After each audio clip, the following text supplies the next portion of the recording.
Well, for more on the booming business of Netflix, let's bring in Drew David Pascarella from New York.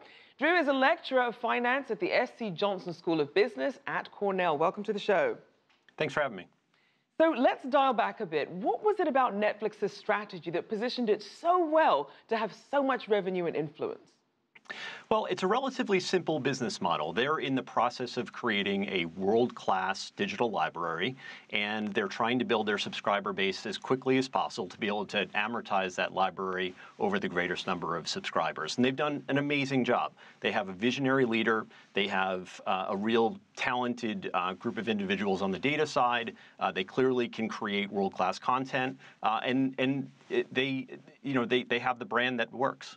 And clearly they're benefiting from being one of the earliest to get in this space. So the streaming market, though, is getting increasingly crowded. You have Disney preparing to launch its own service. How stiff is the competition that Netflix is facing? Extremely stiff, and I think that's really the biggest worry going forward. So in order for Netflix to eventually start making money, they lost about $2 billion in free cash flow this year, expected to lose about $3 to $4 billion in 2018. In order to turn that around, you need to get content spend under control and also charge more for your service. At $10.99 and $13.99 today, with the additional, Disney and others coming in, it's going to be really hard to charge more for that service. So I don't see this issue of free cash flow generation going away anytime soon. Now, speaking of spending, we saw that Netflix is experimenting with some price increases. Do you think that's going to turn customers off as other options come forward? Well, in Q4, they actually had some really good news about this. So they did raise both standard and premium pricing in October of 2017. That, from the perspective of how the customers actually subscribers trended in Q4, we didn't see any bad news there. That's good news. But when Disney launches in 2019, I think it's going to be very difficult for Netflix to convince somebody to pay any more than they're paying today. And as we look at the balance sheet, we know that Netflix launched its first blockbuster movie with Bright. It cost about $90 million to make. Critics essentially just panned this film, but the viewers really seem to love it, and Netflix has now greenlit a sequel to it. What do you think of that strategy? Is that too risky?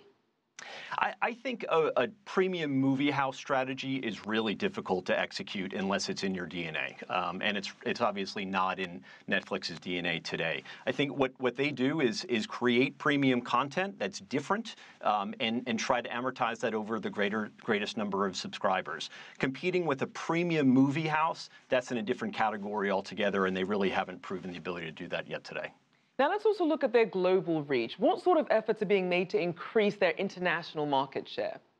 So interestingly, Netflix has done very well, at least in their initial foray into international. In fact, in 2017, there are more international subscribers than there are domestic subscribers. So that's good news. But there are a number of economic points to point out about Netflix going into the international market in a bigger way. So the U.S. has about 10% of the pay TV households in the world, but we're responsible for about 50% of the spend.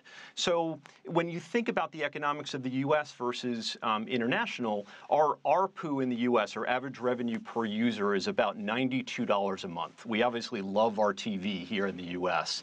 But you look at emerging growth countries such as India or China, that ARPU is in the $3 range per month. So it's really hard to understand where that growth is going to come from internationally. So Netflix charges about the same thing across the globe. So right. in India, it's about 500 rupees, or about $8 a month. So they're going after the very, very high end of the market there. But as they move down into the middle class and working class, it's going to be very difficult to penetrate when you're charging those kinds of fees. All right. Well, thank you so much for your insights. Drew Pascarella, Lecturer of Finance at the S.C. Johnson School of Business at Cornell University. Thanks.